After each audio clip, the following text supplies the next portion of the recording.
tentang manajemen kelas SD dan pengelolaan iklim belajar, rutin transisi kelompokan, bukan perilaku positif dan inklusi untuk pembelajaran dalam deep learning kan.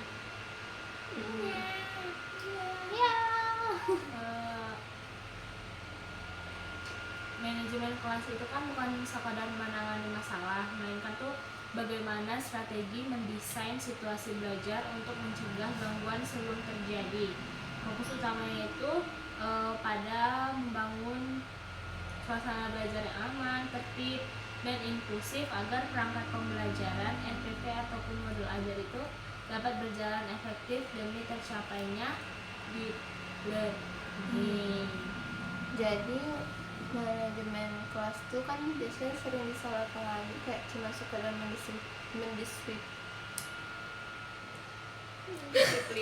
mendisiplinkan murid. Nah tapi kalau misalnya kita pelajari ini lebih menekankan kalau manajemen kelas tuh untuk desain dalam situasi belajar yang disengaja dirancang oleh guru. Jadi misalnya kayak ada sebuah mode pembelajaran, nah nanti tetap bisa gagal jika tidak didukung oleh struktur yang rutin, transisi, dan dukungan perilaku yang matang. Terus juga manajemen proaktif itu jauh lebih efektif karena berfokus pada pencegahan sebelum masalah yang muncul, karena bisa menghindari guru dari keharusan menghentikan pelajaran secara tiba-tiba hanya untuk merespon gangguan yang justru merusak situasi belajar. Nah, salah satu titik paling kritisnya adalah saat perpindahan aktivitas, misalnya dari tugas individu ke diskusi kelompok tanpa instruksi yang ringkas ataupun penjelasan yang jelas, murid kelas rendah itu bakal cenderung merasa bingung saat harus berpindah posisi dalam situasi kelas tadi yang dirancang.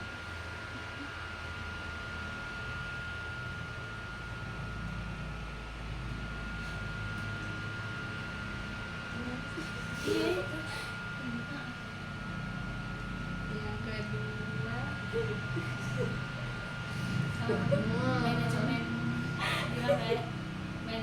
kelas SD yang pertama itu dalam manajemen kelas dan pengelolaan iklim belajar dalam hal rutin dan prosedur kelas.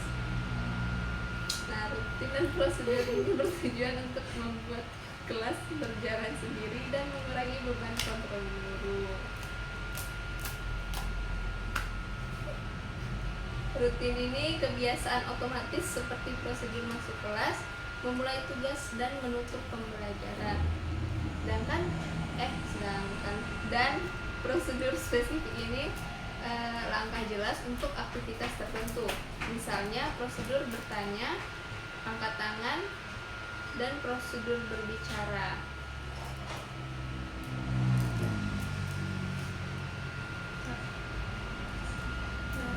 Transisi antar aktivitas itu merupakan titik rawan yang sering menyebabkan kemiskinan yang kebingungan bagi murid kelas rendah. Jadi seperti kayak singkat konsisten itu kan menggunakan singkat suara atau suara tetap seperti tepuk tangan 3 kali atau tangan manusia atau guru coba pindah posisi dari posisi duduk klasikal ke kelompok. Lalu instruksi singkat itu memberikan instruksi maksimal 2-3 langkah, mencontohkan gerakannya secara langsung atau modeling yang membiarkan murid mempraktikannya hingga otomatis. Latihan waktu itu menggunakan timer atau kontek waktu yang jelas, misalnya 30 detik untuk menciptakan prediktabilitas. Nah, jadi di yang poin kedua ini kan lebih ke rutinitas dan prosedur, dan mana ada contoh rutinitas hari-hari yang bisa dipakai. Misalnya mulai dari masuk kelas. Nah, itu siswa itu bakal disuruh baris dengan rapi dan menyapa guru untuk membangun koneksi awal. Terus dalam memulai belajar, siswa itu bisa dilibatkan dengan berdoa dan pengecekan kesiapan alat tulis agar perhatian terfokus Yang ketiga, menutup kelas dengan diakhiri dengan refleksi singkat dan merapikan meja untuk menanamkan tanggung jawab. Sedangkan prosedur spesifik kerja kelompoknya, guru tidak boleh membiarkan murid bekerja tanpa instruksi operasional yang jelas. Nah, di sini ada 3 prosedur utama yang wajib ada. Pertama, prosedur memulai, yaitu mengatur target awal serta pembagian bahan dan peran agar tidak ada perebutan di awal. Yang kedua, prosedur berbicara, mengatur volume suara, misalnya suara berbisik atau giliran berpendapat. Yang ketiga, prosedur bertanya, di mana agar murid tidak memanggil guru secara bersamaan, tetapi guru bisa menyiapkan kartu bantuan ataupun prosedur khusus saat mereka menemui kesulitan. Terus ada contoh transisi yang efektif. Belum kan ya? Belum. Transisi. Yang pertama itu sinyal berhenti. Maksudnya guru itu mengangkat tangan dan melakukan hitung mundur atau countdown dari 5, 4, 3, 2, 1. Pada hitungan yang ke-1, semua murid itu sudah harus berhenti menulis dan menatap guru. Lalu yang kedua, target visual. Guru menampilkan instruksi di layar dalam 30 detik, rapikan buku matematika, dan keluarkan buku gambar. Lalu yang ketiga itu adalah peran transisi. Penjaga alat di setiap kelompok bertugas mengembalikan krayon ke dalam waktu 1 menit agar tidak terjadi penumpukan murid di depan kelas.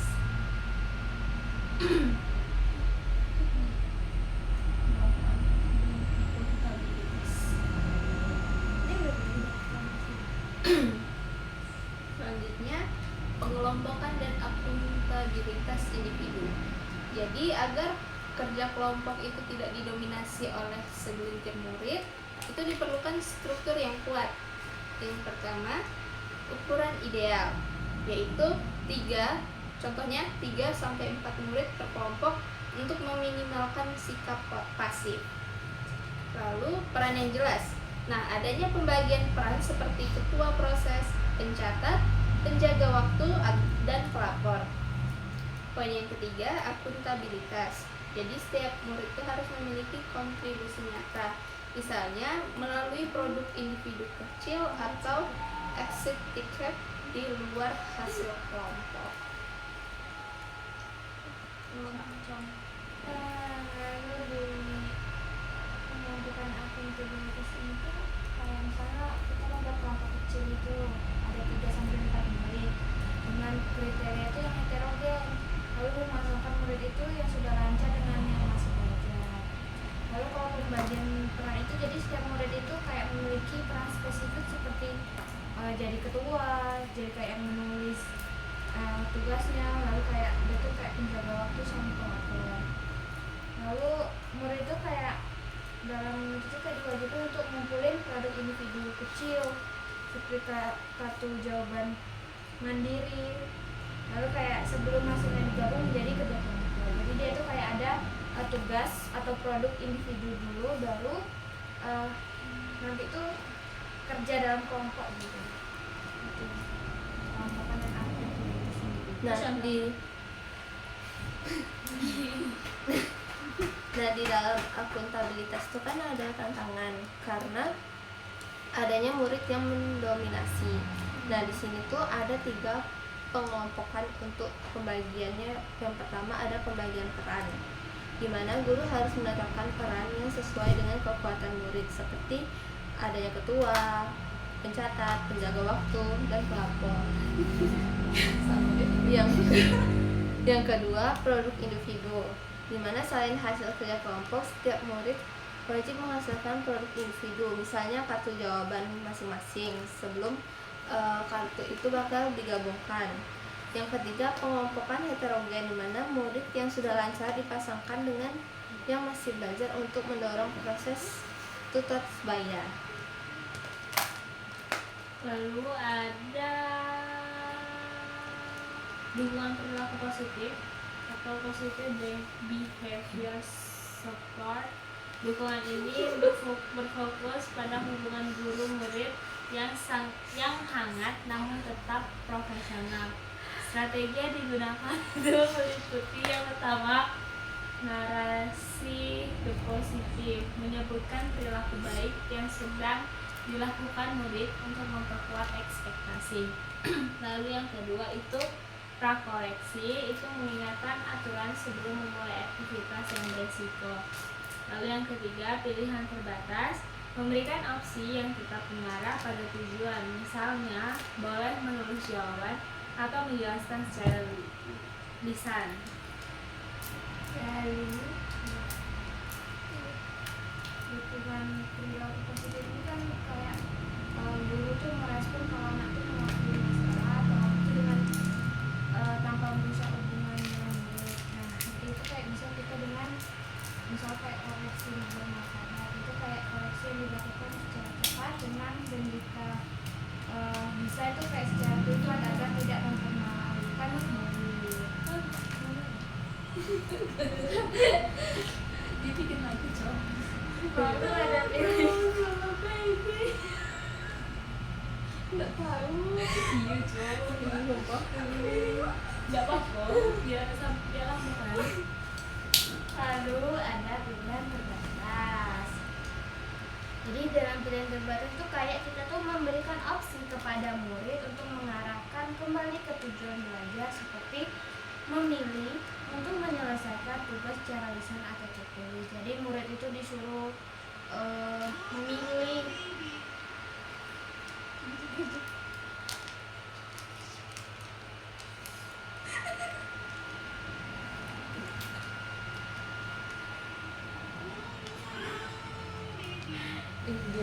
Jadi terlanjur malu gak sih ini Kayaknya gak sih? dijadiin jokes.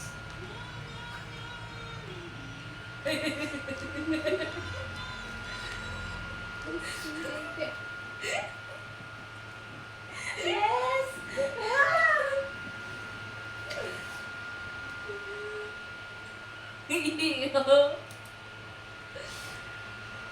Nah, lanjut. Nah, jadi kalau pilihan terbatas itu kayak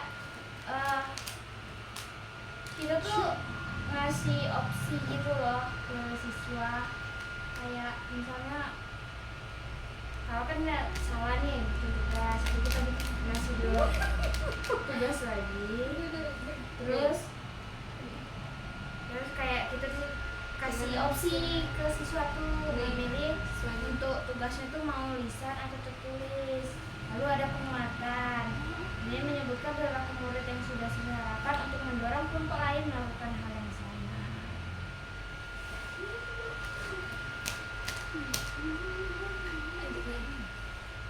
Aku.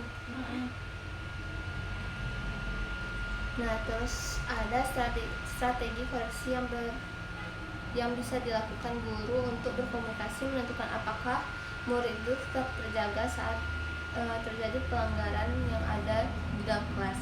Yang pertama, koreksi dilakukan secara cepat dan sebisa mungkin dilakukan secara privat agar tidak mempermalukan murid di depan teman-temannya. Yang kedua, memberikan opsi kepada murid, misal ingin mengerjakan secara tertulis atau lisan, agar mereka tetap merasa berdaya namun tetap mengarah pada tujuan pembelajaran.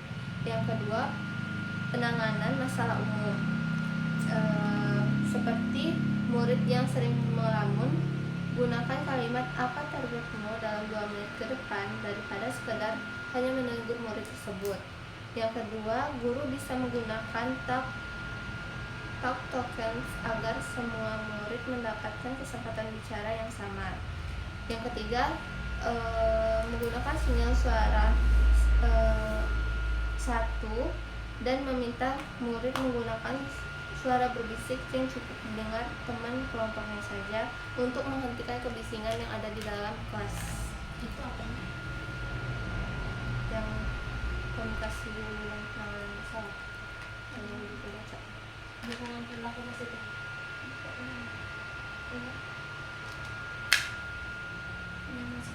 Oh. Lalu ada mitigasi masalah umum secara profesional, di mana guru itu harus merespon masalah itu secara cepat namun tenang dan profesional agar tidak kehilangan fokus dalam pembelajaran. Ya, yang pertama itu adalah murid of test, itu didekati dan diberi perintah singkat satu kalimat tentang target tugas terdekat. Lalu yang kedua dominasi, menggunakan aturan giliran atau menugaskan murid tersebut sebagai penanya. Yang ketiga pasif, memberikan scaffold atau kalimat bantu atau template dan dukungan dari teman sebayanya. Lalu yang ketiga itu kebisingan, menggunakan sinyal volume suara skala 0 sampai 2 dan penguatan saat volume kembali normal.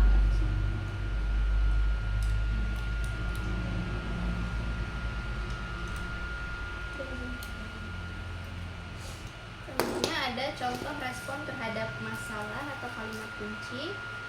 Yang pertama, menangani murid of text. Guru mendekati dan berbisik. Ibu lihat kamu. Kok ada berbisik?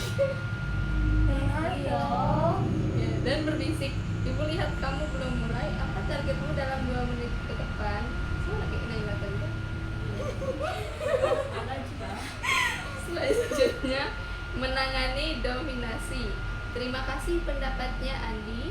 Sekarang ibu ingin mendengar pendapat dari anggota kelompok yang belum bicara menggunakan koin bicaranya. Hapus. Iya, aku juga kaget tuh yang bicara. Ini kan muridnya. Selanjutnya menangani kebisingan. Guru menggunakan sinyal tangan dan berkata, volume suara kelas saat ini ada di level 3. Mari kita turunkan ke level 1 agar tetap nyaman.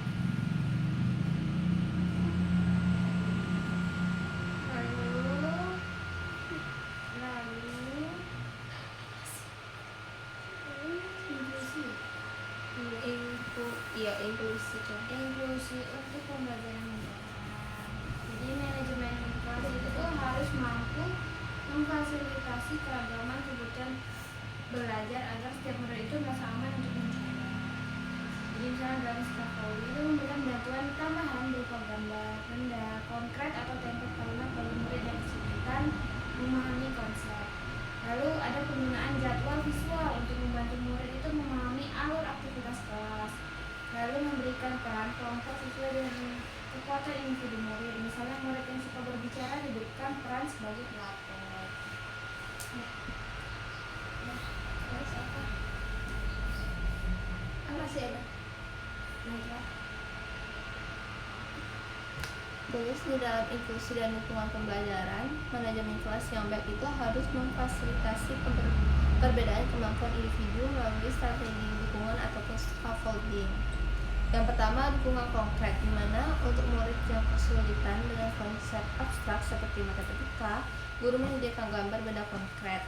Yang kedua, template kalimat, memberikan bantuan berupa template bicara atau gambar bagi murid yang pasif saat diskusi agar mereka bisa tetap berpartisipasi. Yang ketiga, sinyal visual, di mana penggunaan jadwal visual atau sinyal transisi konkret membantu murid yang memiliki kebutuhan khusus untuk memahami perubahan aktivitas.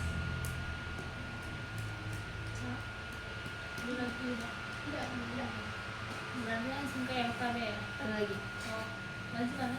Jadi seorang calon guru itu menyimpulkan bahwa perubahan utama yang diperlukan setelah mempelajari materi, yang pertama adalah sinyal konsisten, yang mana menggunakan sinyal transisi yang konsisten melalui suara ataupun visual.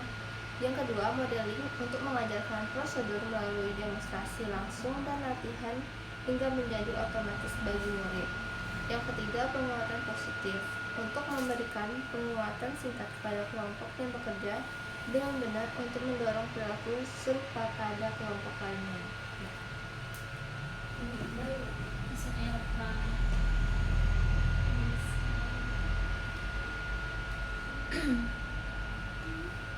Jadi kan di LK tuh ada pemantiknya sih. Kita bahas pemantiknya juga sih. Di pemantik kasus itu Pada pembelajaran kooperatif, guru itu meminta murid berdiskusi kelompok. Setelah 10 menit, kelas menjadi bising. Sebagian murid mengobrol di luar topik. Dua murid mendominasi dan beberapa murid pasif. Guru kemudian menghentikan diskusi dan kembali ceramah. Akhirnya tujuan pembelajaran tidak tercapai dan waktu habis. Pertanyaan yang pertama itu, apa yang salah? Model pembelajaran atau manajemen kelasnya? Jelaskan dengan bukti. Kesalahan utama dalam kasus tersebut terletak pada manajemen kelasnya, bukan pada model pembelajarannya. Hal ini terbukti karena perangkat pembelajaran yang sangat baik sekalipun dapat gagal jika aspek rutin, transisi, pengelompokan, dan dukungan perilaku tidak dirancang sejak awal. Dalam kasus ini, guru tidak menyiapkan struktur yang kuat sehingga muncul gangguan seperti kebisingan dan murid yang tidak fokus.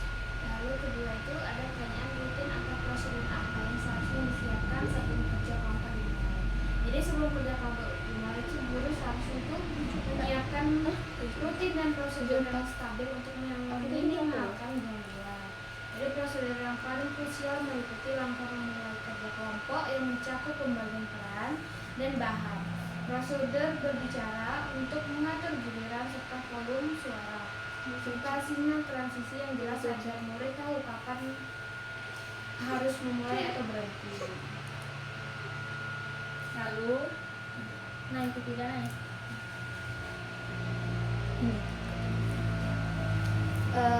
Yang ketiga, bagaimana merancang akuntabilitas individu agar semua murid terlibat dan belajar. Jadi untuk memastikan semua murid terlibat, itu guru harus merancang struktur yang mewajibkan adanya kontribusi nyata dari setiap individu. Hal ini dapat dilakukan dengan memberikan peran spesifik seperti ketua, pencatat, atau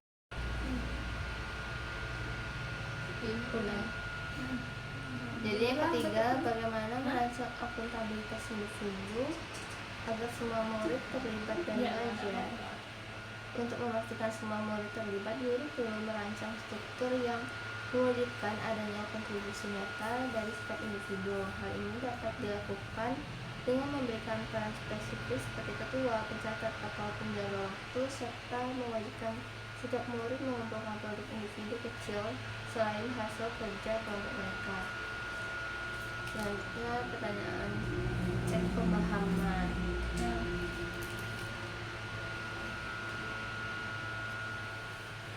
Self check.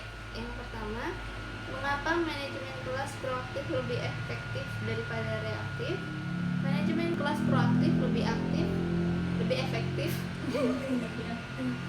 karena fokus utamanya adalah pada pencegahan melalui desain situasi belajar yang sengaja dirancang oleh guru. Pendekatan ini berasumsi bahwa mencegah perilaku bermasalah jauh lebih efisien daripada sekedar memberikan reaksi setelah masalah terjadi, sehingga iklim belajar tetap terjaga. Ada apa kok? Lalu pertanyaan yang kedua itu, sebutkan 3 prosedur yang paling penting ditulis sebelum kerja kelompok. Terdapat 3 prosedur utama yang wajib dituliskan secara jelas, yaitu prosedur. Lalu kedua ada pertanyaan yang sebutkan 3 prosedur yang paling penting ditulis sebelum kerja kelompok. Terdapat 3 prosedur utama yang wajib dituliskan secara jelas, yaitu prosedur memulai kerja kelompok yang mengatur target awal dan bahan, prosedur bertanya agar murid tidak memanggil guru secara bersama, serta prosedur berbicara yang mengatur volume suara dan giliran pendapat. Yang ketiga, Lalu yang ketiga itu ada pertanyaannya, apa bedanya aturan inti dengan prosedur? Dari contoh masing-masing. Aturan inti adalah prinsip dasar terdiri dari 3 sampai 5 poin positif yang mudah diingat untuk mengatur sikap umum. Contohnya adalah perilaku saling menghargai. Sementara itu, prosedur adalah langkah-langkah spesifik untuk melakukan aktivitas tertentu hingga menjadi kebiasaan otomatis seperti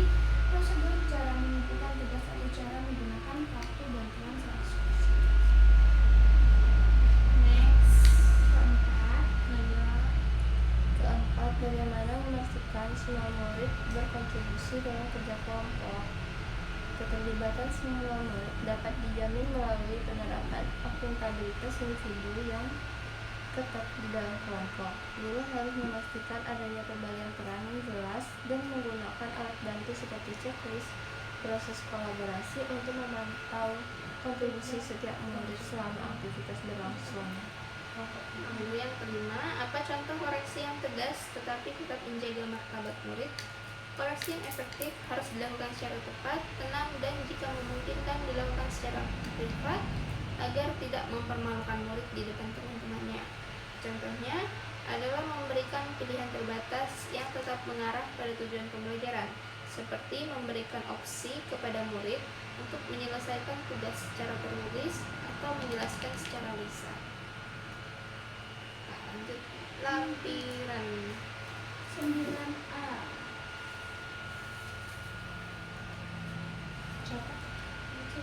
Oke. Dalam lampiran 9A ada rencana manajemen kelas. Yang pertama ada komponen dan isi.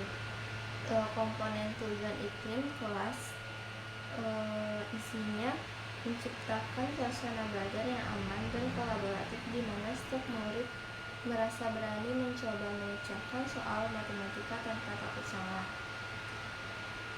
Yang kedua, aturan inti. Isinya ada yang pertama fokus saat teman atau guru berbicara, yang kedua saling menghargai dan membantu, yang ketiga mengangkat tangan jika ingin bertanya. Komponen rutinitas harian, isinya yang pertama ada masuk, berbaris rapi dan menyapa guru. Yang kedua mulai, berdoa dan mengecek kesiapan alat tulis. Yang ketiga menutup refleksi singkat tentang apa yang dipelajari dan merapikan meja. Komponen keempat prosedur, isinya yang pertama menggunakan hitungan mundur 1-10 untuk berpindah dan duduk klasikal ke kelompok. Yang kedua sinyal tepuk tangan 3 kali untuk menghentikan aktivitas dan fokus ke depan.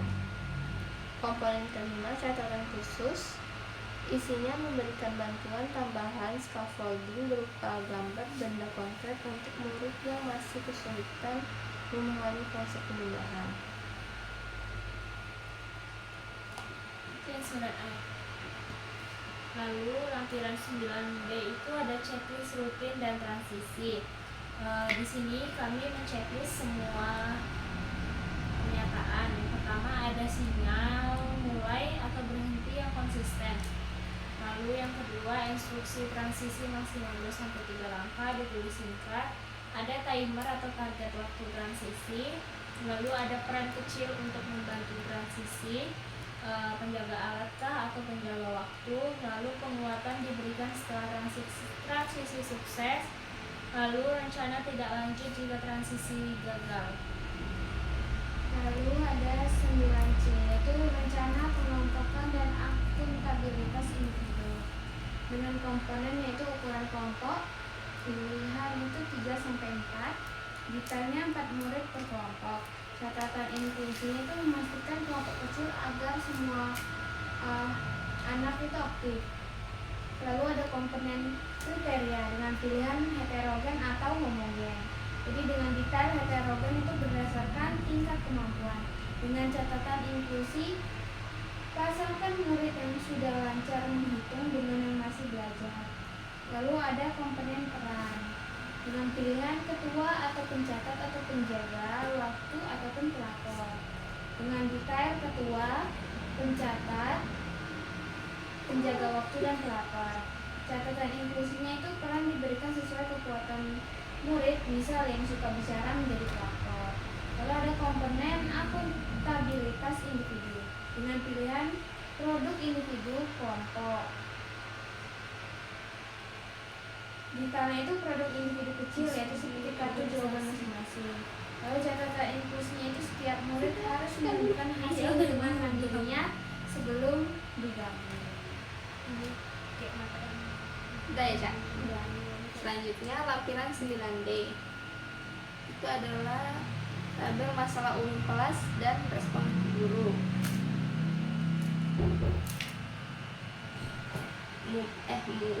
Masalah yang pertama, murid of text. Tanda awal, melamun atau bermain alat musik. Rom atau kalimat kunci guru. Ibu lihat kamu sedang asik sendiri. Apa targetmu dalam 2 menit ke depan? Nampaknya guys, sumpah. Aku dapat bagian ini.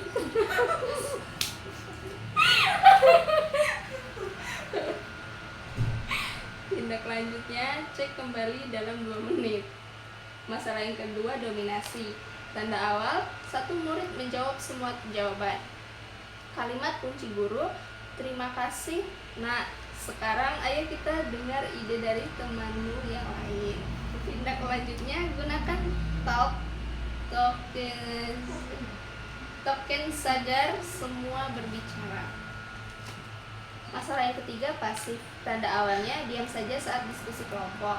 Kalimat kunci guru, bagaimana pendapatmu tentang angka ini? Apakah kamu bisa tunjukkan lewat gambar?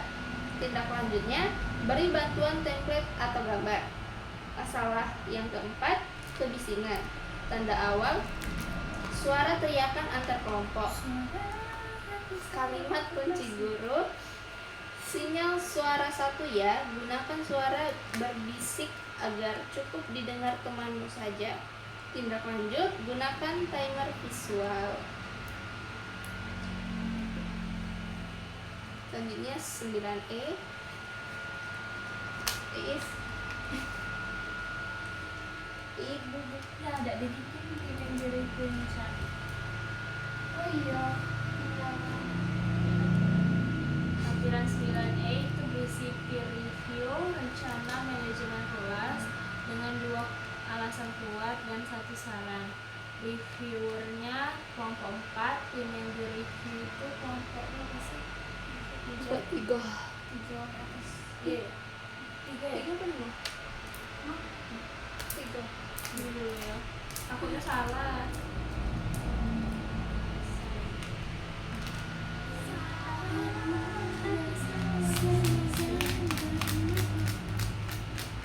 Tadi kedua.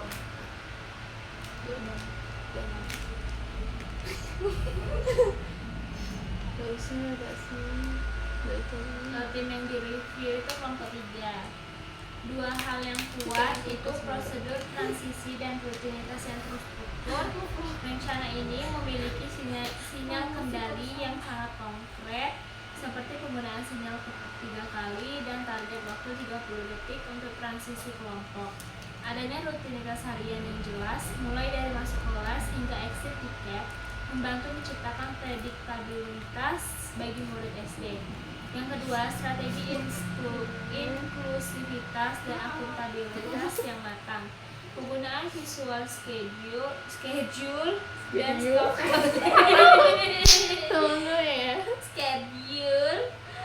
scaffolding, kalimat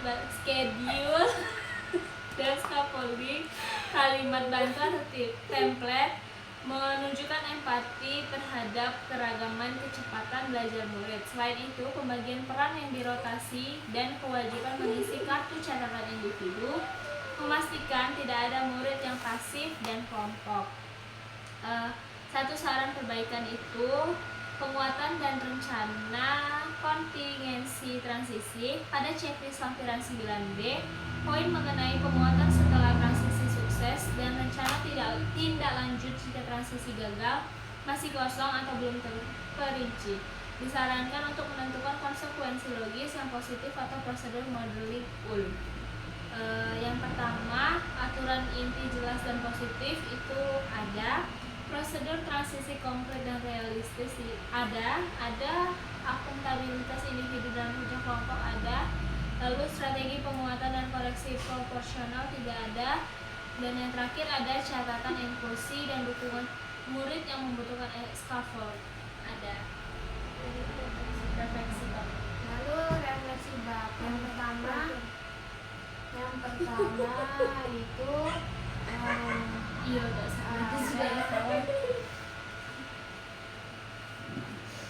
ada titik rawan manajemen kelas pada modul ajar atau RPP saya adalah pada bagian transisi dari pengerjaan tugas individu ke diskusi kelompok, karena Karena tanpa instruksi yang singkat dan sinyal yang jelas, murid kelas rendah seringkali menjadi bising dan kebingungan saat harus merapikan meja atau berpindah posisi duduk. Yang nomor 2 R. Nomor 2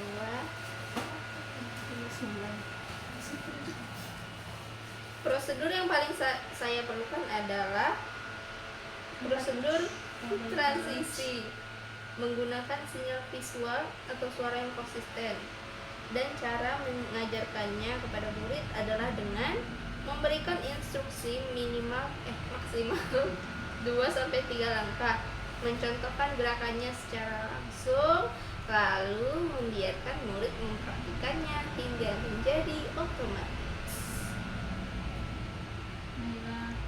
Yang ketiga, strategi penguatan yang paling realistis saya terapkan adalah dengan menyebutkan perilaku murid yang sudah sesuai harapan saat aktivitas sedang berlangsung. Contohnya, saya akan memberikan pengakuan singkat kepada kelompok yang sudah mulai bekerja dengan membagi peran secara adil untuk mendorong kelompok lain melakukan hal yang sama. Yang keempat, satu perubahan yang akan saya lakukan setelah simulasi adalah memperketat penerapan akuntabilitas sendiri dalam kerja kelompok. Saya akan memastikan setiap murid memiliki peran spesifik dan diwajibkan menghasilkan produk yang lebih kecil agar keterlibatan semua murid dapat dinilai secara adil dan tidak ada yang mendominasi diskusi. Lalu Udah. Belum bilang habis dia. Ya, habis guys. Ya, Mungkin padahal kami belum mau habis. 2 menit lagi guys, jadi 20. Jadi dari manajemen kelas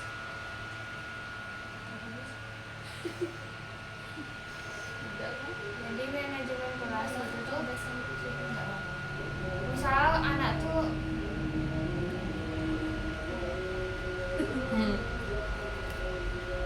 masuk angin ya, dia kalau diskusi. Jadi pada 9 ini lebih memperjelaskan dalam situasi kegiatan pembelajaran yang ada di dalam kelas, mulai dari situasi, manajemen, keadaan, transisi, dan sehingga pada saat pengaplikasian pengajar sudah dapat kayak gambaran dalam situasi nanti saat pengajaran berlangsung. manajemen kelas ini tuh dia tuh berfokus untuk mencegah masalah gitu dalam pengajaran. Jadi sebelum mengajar itu kita tuh kayak ada pencegahan. Nah, pencegahannya itulah disebut manajemen kelas. Iya, betul.